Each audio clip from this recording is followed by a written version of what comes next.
Fellow Falcoholics, what is up? Welcome to another episode of the Dirty Birds of Brews podcast, crossover edition with Bleav and Titans here. I'm Kevin Knight at Falcoholic Kevin, joined by Chris Belcher at Chris Belcher24 on Twitter. He's, of course, the host of Bleav in Titans. Chris, we've been working on setting this up ever since we heard about the joint practices.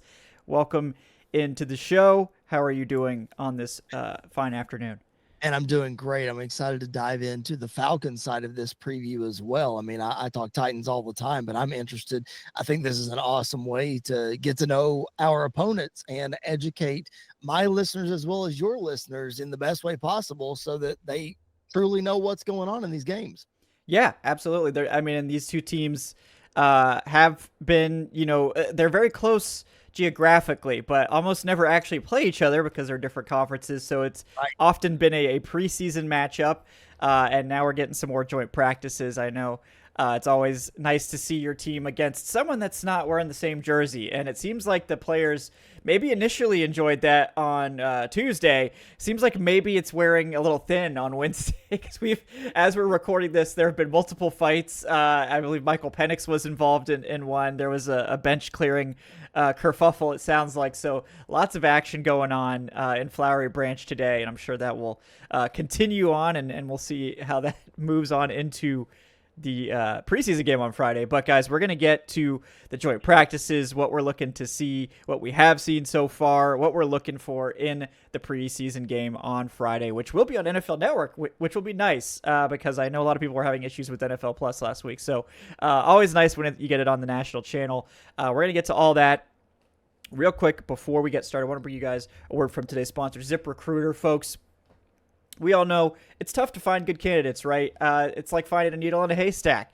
You get this massive stack of resumes. So many of them are AI generated these days. And, a lot of people are also using AI to look through the resumes. So it's a whole mess. You guys know that. But not with ZipRecruiter, right? ZipRecruiter's going to find those amazing candidates for you fast.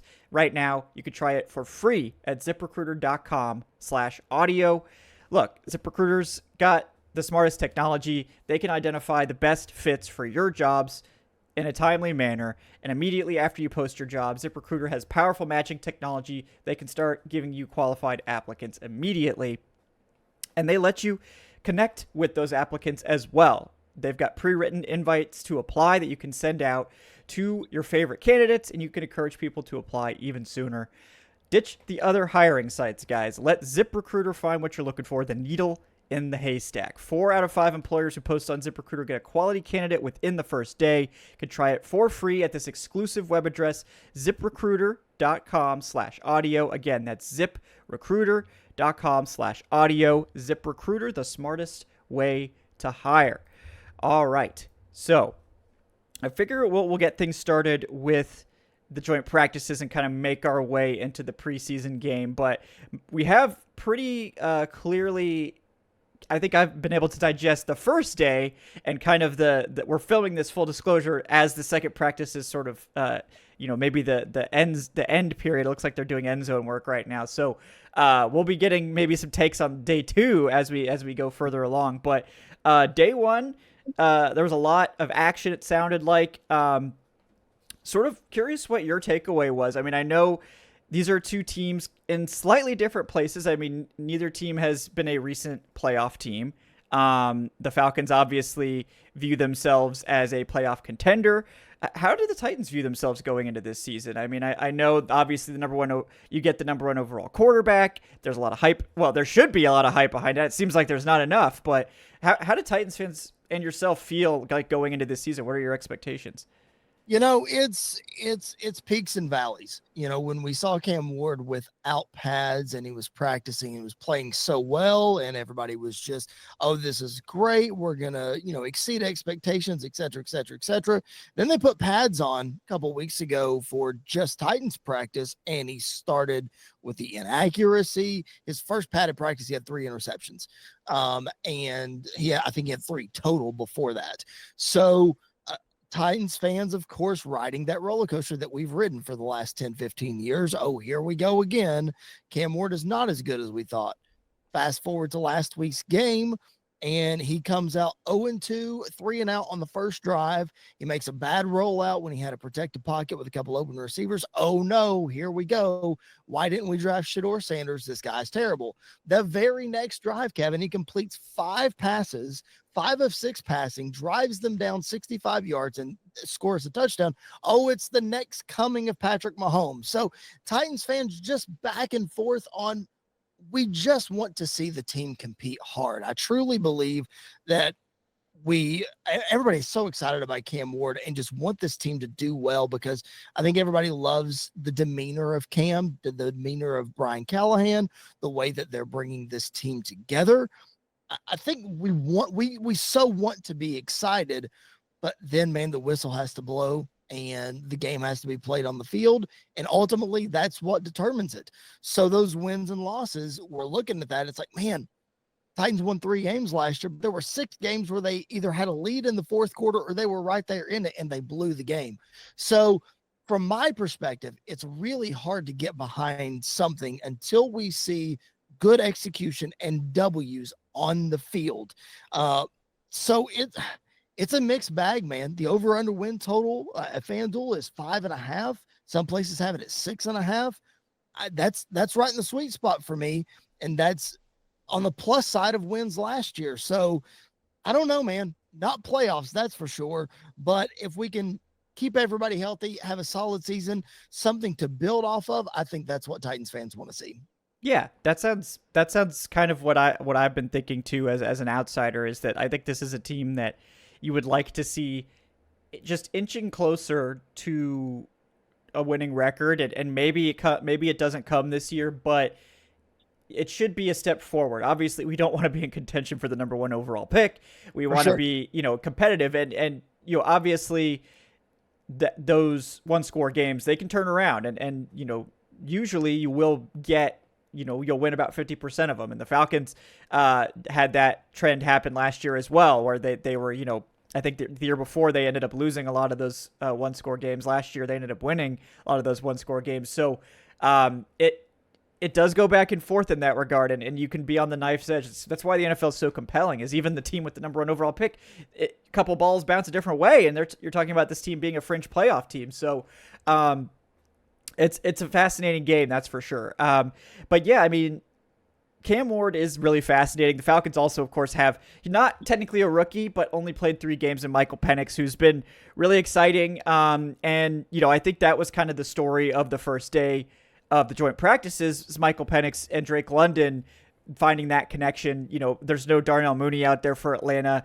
Kyle Pitts isn't participating much in team stuff. He is practicing, and I think he participated in like one of the sessions. But, it seems like Michael Penix loves Drake London, and obviously that's a tough matchup. London kind of finally had the season that we've all in Atlanta been waiting for, that we knew he could do, which is like, maybe if we get him a real quarterback for a change, he could be a 1,000-yard receiver easily, and he cleared that.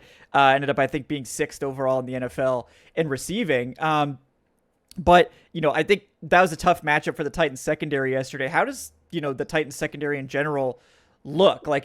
What should Falcons fans take away from that? Should we be like really excited, or should we be? I think L'Jarius Sneed is not practicing, right? So right, yeah, L'Jarius Sneed is on the PUP list. Timetable TBD. It seemed like all systems were a go. He said back in May he was as healthy as he's ever been, and then he starts training camp on the PUP list. So who knows? That's a lot of money sinking into that player that we have not gotten that value out of. I'll say this: anytime that there's a number 1 receiver out there and he's able to build that connection with his quarterback, it doesn't matter what secondary is out there. You want to continue to see those valuable reps. So Drake London, a fantastic receiver. I'm not saying don't put too much stock in it. Jarvis Brownlee is an excellent DB. Baker is coming on really strong for us. Roger McCreary, a fantastic corner as well. It's the depth behind those guys to be concerned about. If you caught any of the Titans and Buccaneers game, you know that after the first quarter, secondary was shredded. Those young guys just, it's like the bottom fell out. And the depth is just not there. So looking at the Penix to London connection, again, I think it's fantastic. What I'm really interested in looking at the Falcons is you've got an expensive backup quarterback in Kirk Cousins right now. Like, I know you drafted Penix and took a gamble on that, and it seems like it may work out. Again, only 3-game sample size last year. What is that dynamic like with Kirk? Because we heard so many rumors in the offseason, they'll send him off somewhere, and then you hear from folks in Atlanta, whoa, it's not going to be that easy. They want to hold on to him. What is all of that like right now heading into the second preseason game? Very amicable, which to me was not very surprising given I think Kirk Cousins, he's very outspoken and will basically say whatever's in his head for good or ill. But he's also, thanks for the tampering charges there, Kirk. But yeah, he's also just fundamentally, I think, just like a good dude. And he doesn't have any animosity towards Penix. I mean, maybe he's a little bit miffed at the Falcons organization, which is understandable.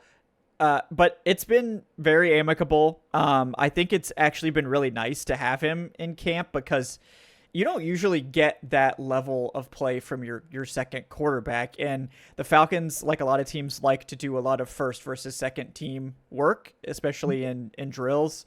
And like initial team sessions. And I think it's really given the Falcons first team defense like a tough test because the receivers aren't as good and the offensive line's a little bit easier to get pressure against, but Cousins is going to really be able to hit his receivers. And he's definitely looked a lot healthier this offseason, another year separated from that devastating injury. And I think he's been quite a boon to have, and I do legitimately think the Falcons are fine with keeping him if an offer doesn't come in. Where I disagree with people is that I don't think they want to keep him. I think they would love to trade him, but they just have to be patient. It's gonna happen. I mean, I don't know if it's actually gonna be the Rams in particular that make the deal, but it only takes one. There's no legitimate quarterbacks left, right? All of the legitimate or even like questionably legitimate quarterbacks are pretty much gone at this point. As soon as we get one or two quarterback injuries, it's going to be open season for Kirk Cousins. And I kind of think that's why teams haven't jumped yet, is because they haven't felt like pressured to. But we know it. I mean, by the end of the preseason, we'll probably have 1 to 2 quarterback injuries. It's what typically happens every year. So we're just kind of going to wait and see. I think the Falcons are totally comfortable with that. And I don't know what the compensation will be. I don't know if the Falcons will have to pay some of the contract. I think they'd be willing to do so in exchange for better draft compensation to facilitate a trade. But especially when we saw Easton Stick, last week in the preseason was awesome. He was 13 of 15 and had a touchdown. I mean, it was great to see. So that makes you feel better about it too. But yeah, I think there was a lot of expectations of drama from Kirk Cousins that did not come true, and it's not been really an issue to have him in camp. So, one other thing that I want to definitely spotlight for the Atlanta Falcons here is the 2 rookies, 2 first-round draft picks starting at edge rusher, James Pierce Jr., Jalen Walker. A lot of people, I mean, like that's big pressure right there to have your 2 starting edge rushers be first-round guys. How are they adapting so far? What are maybe some good and bad things that the Falcons are trying to work around to get them ready to go? Yeah, I think it's been nice. The Falcons just needed star power at edge. I think they had actually done a decent job at accumulating some rotational guys over the years, and I'll say like Arnold Ebiketie in particular looks like, he's finally ready to become that full-time starter. They also signed Leonard Floyd to give them sort of that veteran backstop as a guy that's, the Falcons, I think, leading sack artist last year had less than 8 sacks. Leonard Floyd gets 8 sacks a year, and this is what he does. So they've got that at least. They didn't even have that last year. Matt Judon ended up being a colossal bust for them in terms of trade. But I think they've got the depth now with Ebiketie and with Leonard Floyd. They have some other guys that they like that they've sort of found over the years. And then I think that they're going to be able to bring in these 2 guys kind of at their own pace. James Pierce, not surprisingly to me, is further ahead because he's a full-time edge rusher. He's done it. He's more polished. He's the guy that is the more traditional classic edge rusher. He's been an absolute terror in camp, psychologically as well. He's been like the captain of the chirp team for the defense. And he's been as expected. We saw the Lions like double teaming him basically in the preseason, which, it was very respectful of them to do that. Right. And at this point, I think he's the one that's more likely to start immediately. Jalen Walker, he missed quite a bit of training camp, probably about half of the practices so far with what the team first described as maintenance. And then, finally said, it's a minor hamstring injury. Okay, thank you. And, he's back out there now, but he's a guy that I think is more unique. And I was lower on Jalen Walker. Like, everyone, all fans will know, like apparently I'm the Jalen Walker hater. I just thought he was more of like a mid first round pick, not a top 10 pick. So where they actually drafted him to me makes a lot of sense. But because his projection isn't as clean, like in the top 10, I want a clean projection. I want you to be able to go right into where you're going and start and be good at it. With Walker, it's a little bit more complicated. He's not a traditional edge rusher. He gets a lot of comps to Micah Parsons in terms of size, because he's basically a hybrid edge linebacker. I did see the James Harrison comp for what he could try to model his game after, because I think he's closer athletically to Harrison. I think Micah Parsons is like a 1-of-1 athlete, so I'm not sure he's on that level. But Harrison was able to succeed without having great arm length and great overall size. Now he's also one of the only edge rushers to ever succeed at that sort of profile. So I think it'll take more time for Walker, and I think he'll have a more complicated role. And then I think he needs to be playing like overhang Sam linebacker at times, and he can be on the line of scrimmage sometimes, and will probably need a more versatile role, and that might take some time. He doesn't have the linebacker instincts at this point, having to split time between two spots. So we'll see how quickly he gets acclimated. But the reason he was so high, like on boards, is because he's just, everybody raves about him. Like coaches were like, this guy's a sponge. He will do anything you ask. He's just the team leader. Everybody loves playing with him. So all the intangibles and the off-field stuff is just off the charts.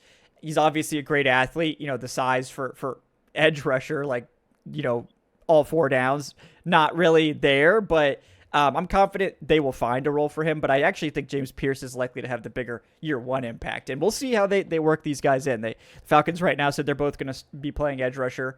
I imagine that Walker will be starting out there. And we'll see how that develops. But yeah, I think so far we've seen a lot more from James Pierce. He's been basically the star of training camp, which Falcons haven't had really a star edge rusher since John Abraham back in 2012. So it's been a minute.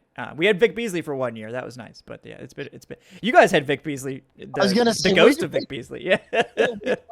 we tried to rent Vic Beasley as well, and that clearly didn't work out for us either. Yeah, it's a tough one. But yeah, I think what we've seen so far, like from the joint practices, there's definitely been some spirited stuff. I know the Titans defensive line, that was kind of what I was really looking to see the Falcons offensive line go against, because I think that's the strength of Tennessee's defense. We know Jeffrey Simmons is just incredible. I know he was giving it to Ryan Newsel a bit, which that's the matchup we want to watch, because that's the spot the Falcons changed on the offensive line. But so far, I think the Falcons offense has had some success. And, I think the Titans interior defensive line has had some success as well. But I'm curious how you see the Falcons or the Titans offense going against the Falcons defense. I know there's been some turnovers and things like that. And this is obviously, again, this is a rookie quarterback going up against a Falcons defense that we're not really sure what to expect. Last year, way underperformed relative to the previous year. The Falcons do have a good secondary, so that is a tough matchup, but the pass rush is a total question mark. How do you feel about how the Titans have fared against Atlanta's defense through the first day and 3 quarters? I like some things that I'm seeing. Obviously, you want to see them score touchdowns on every play, and you want to see them have success on every play, but you have a rookie quarterback, and he's going to throw interceptions, like you just mentioned. A lot of Cam's interceptions, and even in Falcons practice, have been tip balls, which I don't know if that's a result of Cam's confidence and just trying to fit the ball somewhere where he can't, or if it's I know one Titans tip ball in particular that I'm thinking of during our regular practice, it just looked like a lazy pass to me. So I don't know exactly what all of those are. Brian Callahan has said that you can't really coach tip balls, which I, I kind of go back and forth on because I think maybe you can. I don't know. I think it's an adjustment with Cam, and I think it's trying to figure those things out. But regardless, that connection with Calvin Ridley continues to build. I know they got a touchdown over AJ Terrell during practice today. So just continuing to build that connection with him. And then, listen, we had 20 different players with a target in the Buccaneers game, 20 players. So just these reps against these teams replacing preseason games, it's just vital for this young offense because, yes, you have Ridley and, yes, you have Van Jefferson and Tyler Lockett that you're surrounding Cam Ward with, and can't forget to mention Tony Pollard, but you got all these other young guys, drafted a couple of wide receivers and a couple of guys that people aren't familiar with. So getting these guys just reps, man, just getting the offense reps and finding a way to just continue to dissect this playbook and install new things. I like where they're at, but then again, I don't like where they're at. Obviously, want to see more urgency out of the offense. Apparently, Cam Ward was holding court at the end of joint practice yesterday, trying to get his guys fired up. And judging by the fights, I guess it worked. So all that to say, I like where they're at on offense. I just need to see more, just keep going with more, no mental mistakes, and just keep pushing forward. I like that. Yeah, I agree. I think that's good to see. And this is the time to feel it out, especially for a rookie. It's okay to throw picks in practice. Like a lot of people are like, oh, don't throw picks. That's terrible. It's like, no, this is throw picks now. Don't throw picks later. And you don't really learn anything from being super conservative. So I appreciate, like, from multiple angles. Like, I mean, from a Titans fan angle, you want to see him test his abilities and everything. But for the Falcons, I want him to try those throws. I want him to give Atlanta's corners, some difficult situations, test them, don't let them get comfortable just playing short stuff. And it's been a battle. And again, it's like your expectations for Ward aren't incredibly high at this stage, and they shouldn't be. By the time we get to week 1, maybe you're like, okay, we should probably cut down on the interceptions, hopefully. But it is what it is. And I appreciate that the Titans are coming out swinging. And yeah, it seems like it's been a battle there. I do think, I'm not going to put words in your mouth, and we're not, there's no like winning joint practices really. Cause again, it's tough. I mean, I think the Falcons have looked like they've had the upper hand for the most part. What's your sort of read on the whole? Yeah. Totally agree. Like I'm reading some tweets right now from some Titans reporters that are there. Buck Rising, for those Titans fans listening, know who Buck is. First team offense ends with a Cam Ward tipped incompletion, held the ball too long, offensive line pushed back into him. We're going to see that. It just seems like so far in practices, both Titans solo and in joint practices, that the defense has had the advantage over the offense, and the offensive line is seemingly playing catch up. And that's translating over to here as well. Revamped offensive line, bringing in some new guys, switching JC Latham to the right side. Lloyd Cushenberry, our center, just activated off the PUP list, but obviously not in there at full strength yet due to the Achilles injury. So still some things to get ironed out there. But yes, Falcons 100% winning these joint practices, but I like the fire that the Titans are coming out with. I'm okay with a couple of scraps. I'm okay with let's get in our face. If that's what we need to motivate the team, let's go. Let's get in it. I like it. Yeah. And again, it's like we're talking about two teams that are in different phases too. Like the Falcons are trying to ramp up into we're competing for the playoffs right now. Yes. I think the Titans are maybe like 1 to 2 seasons away from expecting that now we're a 10-win team that's competing for the playoffs. So that should be put into context too. Like these are not two teams starting at the same spot where you're like, okay, they should be on the same plane. Like I think for Falcons fans, you should feel like this is your expectation. And for Titans fans, you should also feel the same way. Like this isn't like a terrible outcome. And I don't think it's been like, oh yeah, Atlanta's just dunking, and hanging off the rim on every play. That's not happening either. So it's I think it's been a spirited competition. I do like, a little bit of spice that's going on there. I think there's been multiple fights today. Maybe, please don't punch Michael Penix though. Like, don't not the face. All right. Yeah. I know you cover wrestling, so you know all about that. But yeah, for sure. Yeah. But yeah, it's I think it's nice for these guys to be able to go up against another competitor, and that competition is going to continue on, obviously, on Friday in the preseason. And right now, this is not a surprising line for me. The Falcons are 5.5-point underdogs to the Titans. Falcons are never going to play their starters. So they're going to be big underdogs in every preseason game. I know Falcons fans hate it, but that's kind of where we're at. So 5.5-point underdogs to the Titans, 5.5-point underdogs per FanDuel's odds here. So with that, as you look to the game on Friday, as we get ready to wrap up this podcast here, what's the one thing that you're looking for since your starters aren't going to play? What is the thing that Falcons fans need to know that you are looking for in this preseason game that you want out of it? Yeah, I mean, I think for me, it's continuing. Hopefully we'll get to see the rookies some more. That's been one area where Raheem Morris has typically played guys, is that he's let the rookies play a bit. They played a lot last week, so I'm wondering if okay, that's all we're going to get. But everybody wants to see James Pierce and Jalen Walker play. Xavier Watts, who looks to be the favorite to start opposite Jesse Bates at safety. I know he had an interception of Cam Ward at some point today. I don't know exactly when. So fans want to see him as well. But I think the second, sort of the depth defensive players, I think the Titans, the Falcons have really had depth issues on defense. And last week against the Lions, the Falcons defense in the first half really did a good job. Outside of one long completion, I think they held the Lions pretty much down. I think they held Hendon Hooker to just 38 passing yards. And that was a nice change because we're used to just getting gashed in the preseason when we're not having our starters on the field. So I'm looking to see if that can continue. I don't know how the Titans will divvy up their snaps. I imagine they're a little bit more willing to play the starters than the Falcons will be. So there'll be some opportunities, I think, for Cam Ward to make some plays in that offense to get out there. I never even mentioned Calvin Ridley and how he's doing. I know he looks like he's finally back to being a wide receiver 1 in the NFL. Good for him. But yeah, I mean, back to you. What are you looking for? Is it like the Cam Ward Calvin Ridley connection, and among other things? I want to see him build a connection with somebody else.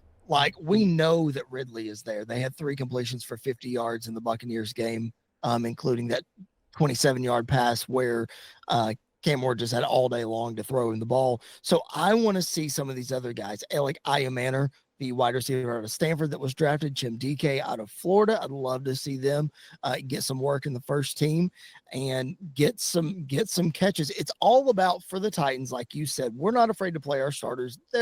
Jeff Simmons probably not going to play.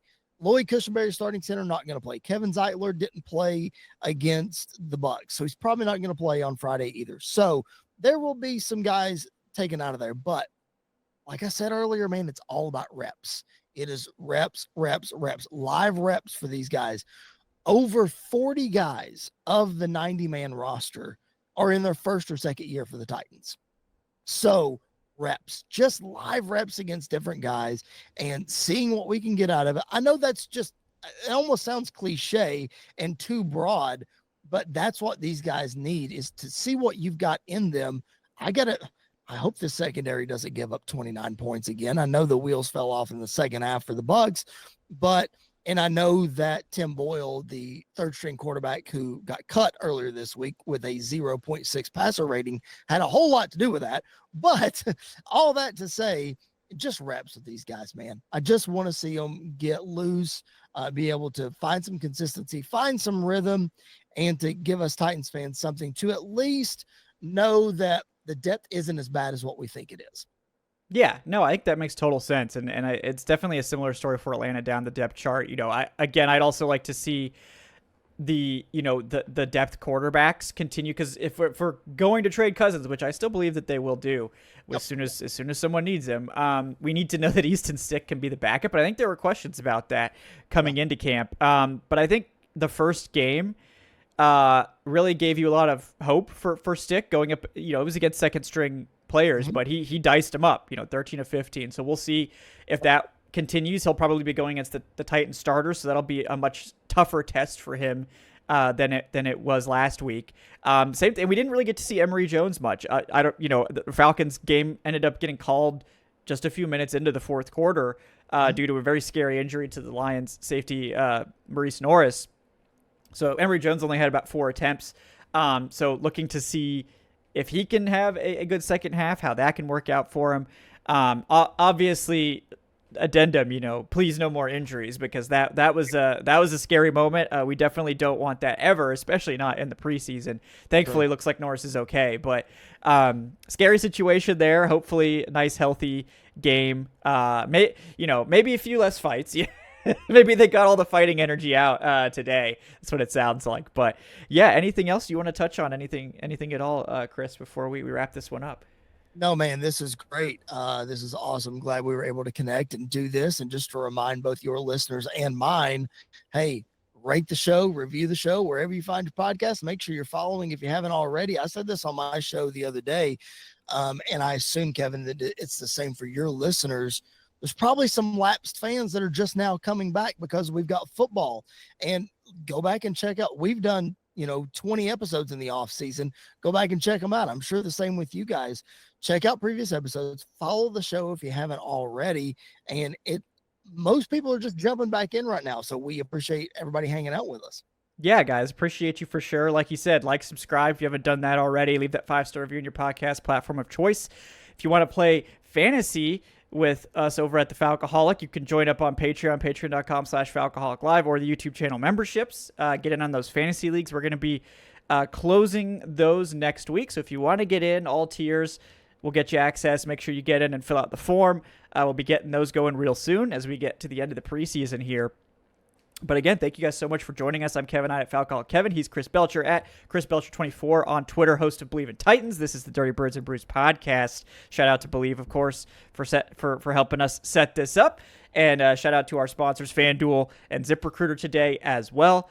We will be back. Obviously, I imagine Chris will have the Titans post-game coverage for you guys. And then we will, of course, have our watch party on Friday during the game. If you want to come talk about the preseason game, Chris, you're welcome to join us on Friday. We'll be live through the whole game if you're interested. But we will be here taking you guys through the preseason, no matter how boring. We'll be here. So thank you guys so much for joining us today. We'll see you next time. Have a great day, folks.